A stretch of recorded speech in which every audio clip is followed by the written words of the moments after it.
আসসালামু আলাইকুম রহমতুল্লাহি ওবরকাতুহু।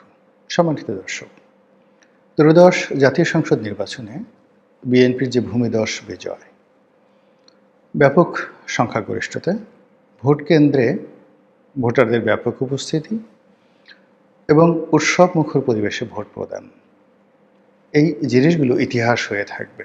কেন এমন হলো? এভাবে তো হওয়ার কথা ছিল না। আমরা যে ভাইব বা যে ধরনের একটা উত্তাপ ছড়ানো হয়েছিল, সেক্ষেত্রে একেবারে বড় থেকে ছোট, ছোট থেকে মাঝারি সবার মধ্যেই জামাত আতঙ্ক ছড়িয়ে পড়েছিল। সকলের মধ্যে ম্যাটিকুলাস ডিজাইনের ভয় শুরু হয়ে গিয়েছিল। সবাই ধারণা করেছিল যে জামাত ছলে বলে কৌশলে ক্ষমতায় আসবে।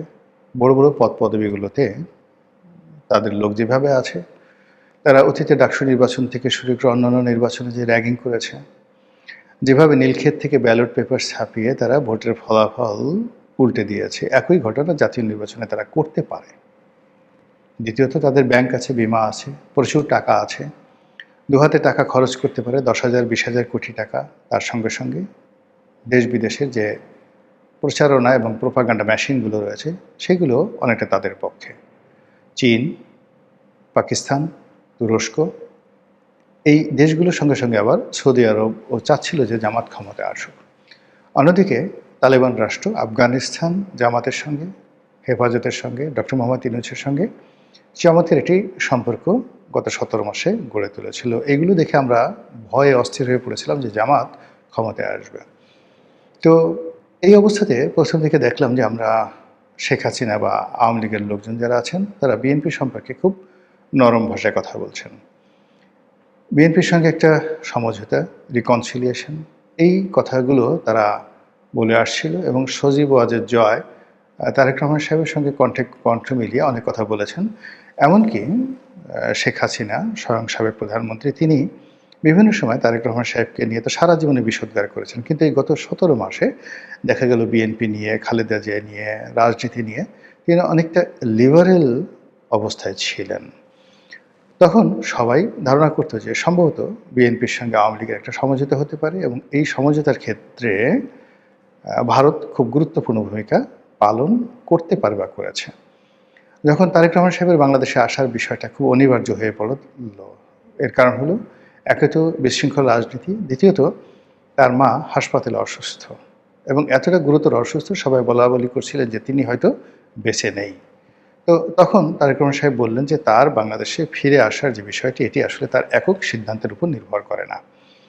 এটি নিয়ে তুমুল হট্টগোল হলো, যে যার মতো করে বলল এ দেশ চালাবে কীভাবে, সে তো পরাধীন, সে লন্ডনের নাগরিকত্ব নিয়েছে, ওই নাগরিকত্ব ছেড়ে তার পক্ষে আসা সম্ভব নয়, সে লন্ডনের অ্যাসাইলামে আছে, নানা রকম কথাবার্তা যখন বলা হচ্ছিল, ঠিক সেই সময়টাতে বাংলাদেশে ওসমান হাদির যে হত্যাকাণ্ড ঘটল এবং সেই হত্যাকাণ্ডকে কেন্দ্র করে সারা বাংলাদেশ এতটা উত্তাল হয়ে পড়ল যে কোনো কিছু কারো নিয়ন্ত্রণে ছিল না।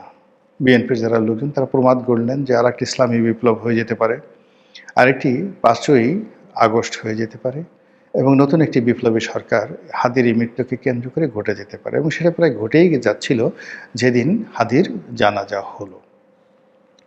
তো হাদির এই মৃত্যুর ঘটনার সঙ্গে সঙ্গে তারেক রহমান সাহেব নাটকীয়ভাবে বাংলাদেশে আসার ঘোষণা দিলেন এবং তিনি বললেন যে তিনি 25 তারিখে আসবেন এবং 25 তারিখে তিনি আসলেন এবং যথারীতি যেটা আমরা দীর্ঘদিন ধরে বলে আসছিলাম যে তিনি আসার পর যমুনার গুরুত্ব থাকবে না, তিনি আসার পর সবাই তার কাছে যাবে এবং তিনি যেদিন বাংলাদেশে পা দিবেন ওই দিন থেকে তিনি বাংলাদেশের অঘোষিত প্রধানমন্ত্রী হয়ে যাবেন। এই কথাগুলো আমরা কে বলেছেন জানি না, কিন্তু আমি গত 4-5 মাস যাবৎ বলতে গেলে ঝুঁকি নিয়েই কিন্তু এই কথাগুলো বলছিলাম। এর কারণ হলো এখন আজকের এই দিনে তারেক রহমান সাহেবের প্রশংসা করাটা খুবই সহজ একটা বিষয় এবং মাগনা একটা বিষয়, কিন্তু যাকে বলা হয় তারেক রহমান সাহেবের লন্ডনের সাথে যে বৈঠক হলো ওই সময়টা পর্যন্ত, অর্থাৎ 2025 সনের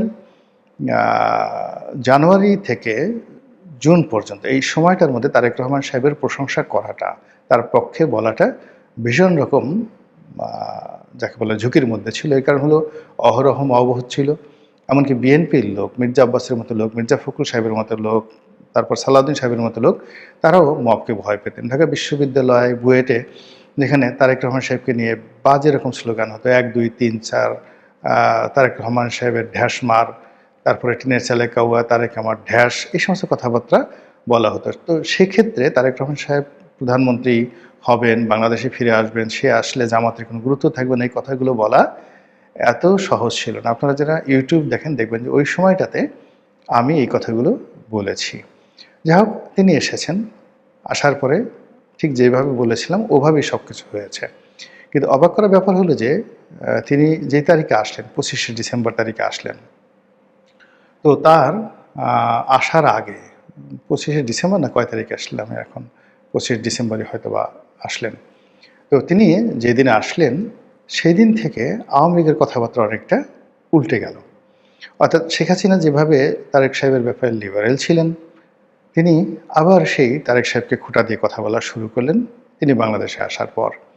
আগের ভাষাতেই কথাবার্তা বলা শুরু করলেন। আবার তিনি আগে যেভাবে ভোটে অংশগ্রহণ করবেন, তারপরে সুযোগ পেলে অবশ্যই অংশগ্রহণ করবেন, তারপর তিনি এখনও দেশের বৈধ প্রধানমন্ত্রী, এই কথাগুলো তিনি বলা শুরু করলেন। আগে কিন্তু তিনি বলেছিলেন যে ঠিক আছে, যেটা ঘটে গেছে আমি মেনে নিয়েছি, আমি পদত্যাগ করেছি, এই কথাগুলো বলেছেন। কিন্তু পরবর্তীতে দেখা গেল তারেক রহমান সাহেব আসার পরে আওয়ামী লীগ তার কথা পরিবর্তন করে বলার চেষ্টা করলেন যে এখনও শেখ হাসিনা বৈধ প্রধানমন্ত্রী, ক্যাবিনেট বৈধ, সংসদ বৈধ, সব কিছু বৈধ। এই কথাগুলো তারা কিন্তু একের পর এক বলা শুরু করলেন তারেক রহমান সাহেব আসার পরে। ফলে আমরা ভাবলাম যে পরিস্থিতি আরও হয়তো জটিল হয়ে যাচ্ছে এবং আওয়ামী লীগ যে কোনো মূল্যে নির্বাচন বয়কট করার চিন্তা করবে বা চেষ্টা করবে। অন্যদিকে তিনি এবং তার যে পুত্র সজীব ওয়াজেদ জয় তারাও বলে ফেললেন যে কোনো অবস্থাতেই যাকে বলা হয় আমার যারা ভোটার ভোট কেন্দ্রে যাবে না, এবং তাদের স্লোগান হলো নো ভোট নো ভোট। মানে যেহেতু ব্যালট বাক্সে মানে ব্যালট পেপারে প্রতীক হিসেবে নৌকা নেই, কাজেই এখানে নৌকার বাইরে কোনো ভোট হতে পারে না। তো এই যে প্রচারণা তুঙ্গে, সেই তুঙ্গে প্রচারণা হওয়ার পর সাংগতিক কারণে বিএনপির যারা লোকজন তারাও ভয় পেয়েছেন, আওয়ামী লীগের যারা লোকজন তারাও দ্বিধাগ্রস্ত ছিলেন, সবাই মনে করছিলেন আমরা ভোট কেন্দ্রে যাব না। কিন্তু আসলে শেষমেশ কিন্তু ভোট হয়ে গেছে। তাহলে এখানে কি হলো? এখানে কি কোনো চাণক্য নীতি কাজ করেছে? অর্থাৎ ওই যে ভারতের পররাষ্ট্রমন্ত্রী জয়শঙ্কর বেগম জিয়ার যে শেষকৃত্য অনুষ্ঠানে বা জানাজাতে তিনি এলেন, তারেক রহমান সাহেবের সঙ্গে ঘনিষ্ঠভাবে বৈঠক করলেন এবং ওই সময়টাতে ডক্টর মোহাম্মদ ইউনূস বা সরকারের কর্তা ব্যক্তিরা জয়শঙ্করের সঙ্গে বৈঠক করার চেষ্টা করেছেন, কিন্তু জয়শঙ্কর সেটা না করে শুধু তারেক রহমান সাহেবের সঙ্গে দেখা করে তিনি যে ভারতীয় বিমান বাহিনীর যে প্লেনে করে এসেছিলেন সেটাতে করে তিনি উড়ে গেলেন। ২ নম্বর হলো যে এই যে ভারতের যে প্রজাতন্ত্র দিবস, সেই প্রজাতন্ত্র দিবসে বিএনপির সকল নেতাদেরকে দাওয়াত করা হলো এবং সেখানে যিনি প্রণয় ভার্মা রয়েছেন ভারতের রাষ্ট্রদূত, তার সঙ্গে বিএনপির একটা নিদারুণ দহরম মহরম সম্পর্ক হলো। এবং এই সময়টিতে দেখলাম যে নজিরবিহীনভাবে ভারতের প্রধানমন্ত্রী নরেন্দ্র মোদী জনাব তারেক রহমান সাহেবকে স্বাগতম জানিয়েছেন, কংগ্রাচুলেশন করেছেন এবং চমৎকার ভাষা, সম্মান রেখে মর্যাদা রেখে তিনি সেই কাজটি করেছেন। ইট মিনস যে এই বিজয়, এই ভোট, এই সব কিছুর পিছনে দিল্লির একটা গ্রিন সিগন্যাল ছিল এবং নরেন্দ্র মোদী যেটা আশা করেছেন সেটি হলো যে এই বর্তমান সরকার গণতান্ত্রিকভাবে নির্বাচিত এবং এই বিজয়কে তারা একটা ল্যান্ডমার্ক ভিক্টরি হিসেবে অভিহিত করেছেন এবং তারেক রহমান সাহেবের সরকারের সঙ্গে ঘনিষ্ঠভাবে কাজ করার প্রত্যয় ব্যক্ত করেছেন। তার সঙ্গে আবার যোগ দিয়েছেন অল ইনক্লুসিভ, মানে আওয়ামী লীগকে সহ।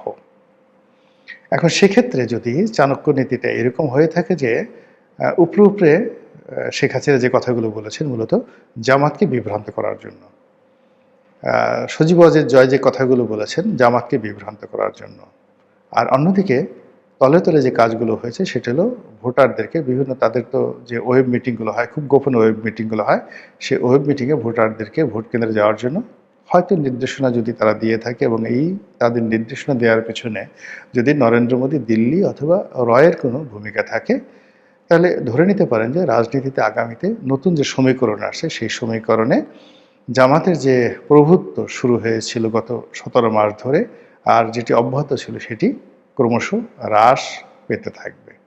আল্লাহ ভালো জানেন। কল্যাণ হোক এদেশের, মঙ্গল হোক আমাদের সবার, দেশ ভালোভাবে চলুক, আর গণতন্ত্রের সুফল আমরা সবাই উপভোগ করি। আসসালামু আলাইকুম রহমতুল্লাহি ওয়া বারাকাতুহু।